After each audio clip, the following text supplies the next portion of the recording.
పెద్దన్నలు అందరికి కూడా పేరు పేరున ప్రజానాట్య మండలి రాష్ట్ర కమిటీ తరఫున మీ అందరికీ ప్రత్యేక అభినందన తెలియజేస్తున్నాను మిత్రులారా. ఎందుకు అభినందనలు తెలియజేస్తున్నానంటే ఒక గొప్ప ఆనందాన్ని నేను ఈరోజు పొందాను. కారణం ఏంటి అంటే ఈ కళను నేను ఇంతకుముందు చూడలేదా, కళాకారులతో నాకు పరిచయం లేదా, ఉంది. అయినా ఈరోజు జయదేవ్ తిరుమల రావు గారు మాట్లాడుతున్నప్పుడు నేను చూశాను. పాపం ఆయనకి చాలా అన్ని జానపద కళలతో విడదీయరాని అనుబంధం, అన్ని జానపద కళారూపాల మీద ఆయన అధ్యయనం చేసిండు, చాలా పుస్తకాలు రాసిండు. కానీ ఇప్పటిదాకా నేను అనుకుంది ఏంటంటే డుబ్బు కళాకారుల మీద కూడా రాసి ఉంటాడు అని అనుకున్నాను నేను. అదొకటి మిస్ అయ్యానని చెప్పేసి చెప్పాడు. అది మన దురదృష్టకరం. కానీ అలాంటి ప్రయత్నం ఖచ్చితంగా మనం చేయించే ప్రయత్నం మన వైపు నుంచి చేద్దామని చెప్పేసి కోరుకుంటా ఉన్నాం. అయితే ఆ మిత్రుడు చెప్పేటప్పుడు ఒక మాట ఏం చెప్పాడంటే, ఇప్పుడు ఉన్న కళాకారులలో నాకు చాలా బాధేస్తుంది, అందరూ వయస్సు మీరిన వాళ్ళు కనిపిస్తున్నారు, యువకులు తక్కువ కనిపిస్తున్నారు అని చెప్పారు. అయితే వాస్తవంగా జానపద కళారూపాలు తెలంగాణ రాష్ట్రంలో మనం ప్రధానంగా కనబడుతున్నది. ఉత్తర తెలంగాణలో కూడా ఎక్కువ భాగం మనం ఉత్తర తెలంగాణ నుంచి వచ్చాం కాబట్టి ఉత్తర తెలంగాణలో కూడా అన్ని జానపద కళారూపాలు ఒక్కసారి మనం తీసుకుందాం. యక్షగానాలు ఉన్నాయి, చిందు యక్షగానం ఉంది, సాధారణ సురులు ఉన్నారు, మనకై కోలాటాలు ఉన్నాయి, డప్పులు ఉన్నాయి, రకరకాలుగా ఉన్నారు గ్రామాలలో కళాకారులు. ఆ కళారూపాలన్నీ కూడా క్రమేపీ అంతరించిపోతూ ఉన్నాయి. 100 మంది ఉన్నోళ్ళు 10 మంది అవుతూ ఉన్నారు, 10 మంది ఉన్నోళ్ళు 5-3 అవుతూ ఉన్నారు.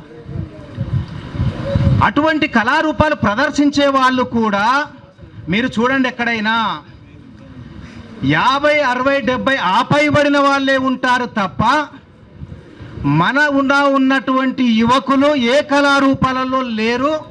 ఇప్పుడు వచ్చిన దాంట్లో మనకు 180 మంది కళాకారులు ఇక్కడ ఉంటే దాంట్లో సుమారు 90 మంది కళాకారులు యువకులు కనబడుతున్నారు మనకి ఇక్కడ. చాలా గొప్ప విషయం ఇది. ఏ జానపద కళారూపాలలో లేదు. ఏదో గొప్ప కోసం చెప్పట్లే, వాస్తవం చెప్తున్నాను నేను. మేము చూస్తూ ఉన్నాం గ్రామాలలో చాలామంది అనేక రకాల కళారూపాలు, 72 జానపద కళారూపాలని మనం చూస్తూ ఉన్నాం, ఆ కళాకారులను చూస్తూ ఉన్నాం. ఆ 72 కళారూపాలని లేవు. 91 నూతన ఆర్థిక విధానాలు మన దేశానికి వచ్చిన తర్వాత ఫస్ట్ పడింది ఎవరి మీద ప్రభావం అంటే కళాకారుల పైన. ఏ కళారూపాలు లేవు. అన్ని కళారూపాలని ఈ టీవీ రూపంలో, టీవీ సీరియళ్ళ రూపంలో మన కళా ప్రదర్శనలన్నిటి కూడా అంతరింపజేశారు. గ్రామాలలో ఎక్కడ కూడా లేవు. ఉన్నవి ఏంటయ్యా అంటే, బతుకుంటున్న ఏంటయ్యా అంటే, ఏదైతే మన కులానికి అనుకూలంగా అనుసంధానంగా ఉన్న ఉపకులాలు ఏవైతే ఉన్నాయో ఆ కులాలు ఉపకులాలతోటి వాళ్ళ చరిత్రను చెప్పించుకోవడానికి, ఆ కథలు వాళ్ళలో చొప్పించుకోవడానికి, ఆ పండగలకు పబ్బాలకు ఆ చావులకు దినకర్మలకు దానికో దీనికో ఉపయోగపెట్టుకుంటున్నారు తప్ప మన కళాఖండాలని ఏ దానికి ఉపయోగపెట్టుకునే పరిస్థితి ఇప్పుడు తీసుకురావట్లేదు, ఉండట్లేదు. అటువంటి నేపథ్యంలో ఇవాళ తెలంగాణ రాష్ట్రంలో ఉత్తర తెలంగాణలో ప్రధానంగా ఒక 6,000 మంది కళాకారులు, డుబ్బు కళాకారులు ఈరోజు సజీవంగా కళారూపాల్ని ప్రదర్శిస్తున్నారంటే భారతదేశంలోనే ఇది మన ఒక ఐక్యతకు చిహ్నంగా మనం భావించాల్సిన అవసరం ఉంది. మన ఐక్యతను ముందుకు తీసుకుపోవాల్సిన అవసరం ఉన్నది. ఇది ఎవరికి సాధ్యం కాలే ఇప్పటికి కూడా. 6,000 మంది కళాకారులు చాలా గొప్ప విషయం, మనం గర్వపడాలి. అయితే దీన్ని మనం చావులకు, పండుగలకు, కర్మలకే వాడదామా? ఇంతకుముందు బాలకృష్ణ గారు చెప్పారు, జయదేవ్ తిరుమలరావు గారు చెప్పారు, మన కళని ఏ పండుగ పబ్బాలకో, సావులకో, పిండగలకో, దానికో దీనికో పరిమితం కాకుండా భారతదేశ వ్యాప్తంగా మన కళని విస్తరింపజేసేటట్టుగా ప్రపంచానికి మన ఖ్యాతిని చాటించే విధంగా మన కళల్ని రూపొందించుకోవడం కోసం ఈ మహాసభ ఒక ప్రణాళికను రూపొందించుకోవాల్సిన అవసరం, ఆ బాధ్యత మనకుంది. ఈ మహాసభ ఆ రకమైన కార్యాచరణ రూపొందిస్తుందని చెప్పేసి నేను ఆశిస్తున్నాను. మిత్రులారా, మనం గుర్తుంచుకోవాలి, ఇవాళ ఈ 6,000 మంది కళాకారులు మన కళారూపాల్ని ఆధునీకరించే పద్ధతుల్లో, ఇంతకుముందు మనోడు మిత్రుడు ఎవరు డాక్ ఫిలిం సంబంధించి చేసినటువంటి ప్రవీణ్ గారు, శంకర్ ప్రవీణ్ గారు, అట్లాగే మన డుబ్బుల పన్నం మిత్రుడు పున్నం గారు, నేను యూట్యూబ్ ఛానల్లో ఒక 2-3 సార్లు చూశాను. దీనికి సంబంధించింది ఆధునీకరణ అట్లా తీసుకురావాలి. మన కళారూపాన్ని కూడా ఒక ఉత్తర తెలంగాణగా కాకుండా భారతదేశ వ్యాప్తంగా విస్తరించడం కోసం మన సంఘం కృషి చేస్తుందని చెప్పేసి నేను ఆశిస్తున్నాను. ఆ సంఘానికి మనం వెన్నుదండగా నిలబడి ఈ సంఘ పిలుపులు ఏవైతే తీసుకున్నారో ఆ కార్యక్రమాన్ని మనం జయప్రదం చేయడం కోసం ఏ ఒక్కరు కూడా వెనకడుగు వేయకుండా ముందుకు రావాలని చెప్పేసి మీ అందరికీ నేను విజ్ఞప్తి చేస్తూ ఉన్నా. మీకు చేయమని చెప్తా ఉన్నారు, మరి మీరేం చేస్తారు అని నన్ను కూడా ప్రశ్నించవచ్చు. మీరు ప్రజానాట్య మండలిగా తెలంగాణ రాష్ట్రంలో 30,000 మంది కళాకారులతో సభ్యత్వం కలిగి ఒక పెద్ద సాంస్కృతిక సంఘంగా ఈనాడు నిలబడి ఉంది. ఈ ప్రజానాట్య మండలిలో వేలాది మంది కళాకారులకు ప్రతి సంవత్సరం నూతన కళారూపాల మీద శిక్షణ ఇస్తూ ఉంటాం. నూతన కళారూపాలను తయారు చేస్తూ అనేక కార్యక్రమాలు రూపొందిస్తూ మేము రాష్ట్ర వ్యాప్తంగా కూడా కార్యక్రమాలు నిర్వహిస్తూ ఉన్నాం.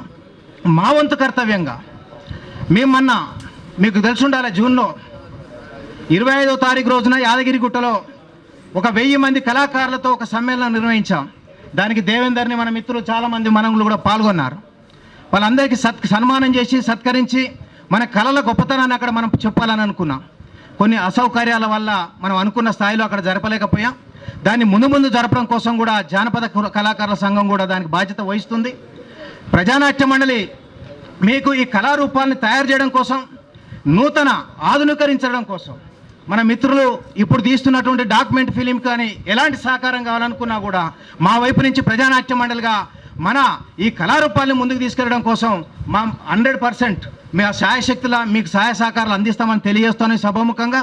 అట్లే విధంగా మనటువంటి కళారూపాలు తయారు చేస్తున్నటువంటి మిత్రులందరూ కూడా యూట్యూబ్ ఛానల్ ఉన్నందుకు మేము ప్రత్యేకంగా వాళ్ళకు కృతజ్ఞతలు తెలియజేస్తూ మన కార్యక్రమాల్ని వివిధ వ్యక్తుల ద్వారా శక్తిగా ముందుకు తీసుకెళ్లడం కోసం మీకు ఏదైతే అవసరం ఉంటుందో ఆ అవసరానికి అన్నిటికీ మీ కళారూపాలకు కానీ మీ సంఘానికి కానీ ప్రజానాట్య మండలి సంపూర్ణ మద్దతు తెలియజేస్తుంది, సహకారం అందిస్తుందని ఈ సభాముఖంగా తెలియజేస్తున్నాను. మిత్రులారా, కొన్ని డిమాండ్స్ మనకు ఇంతకుముందు ఒక 12 డిమాండ్స్ మనకు పెట్టారు.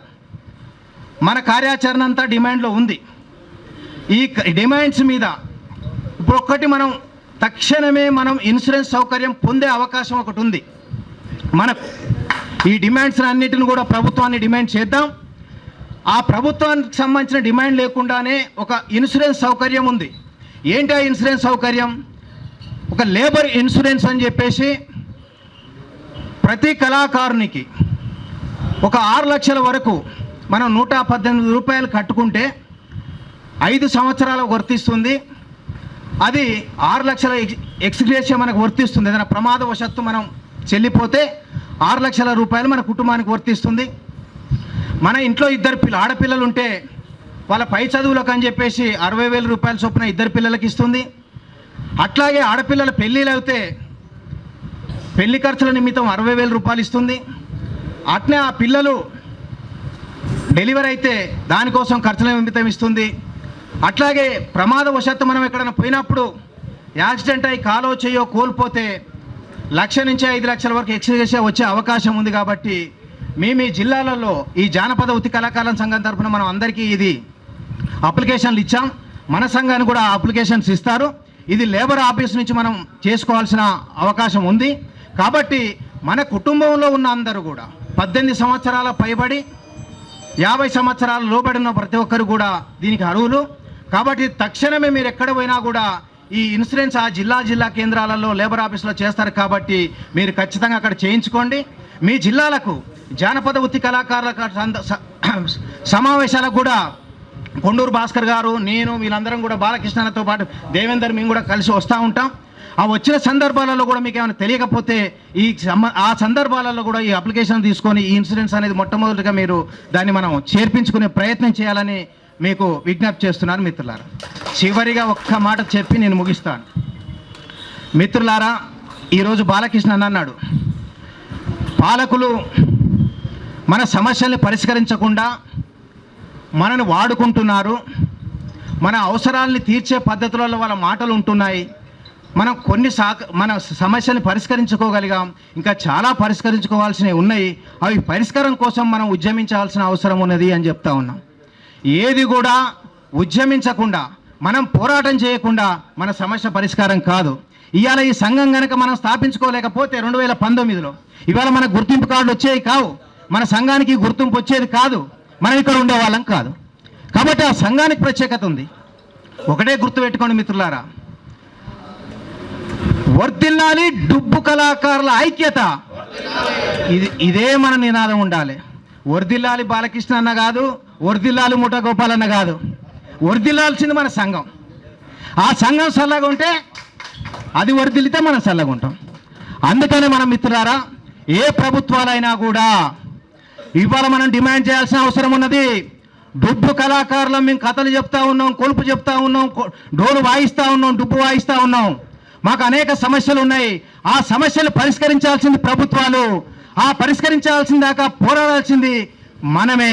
మన సమస్యలు మనమే పరిష్కరించుకోవాలి. ఇవాళ ప్రభుత్వాలు ఏ ఒక్కటి కూడా ఇవాళ చెప్తా ఉన్నాం, మనం 20 కోట్ల బడ్జెట్ కేటాయించాలని చెప్పేసి.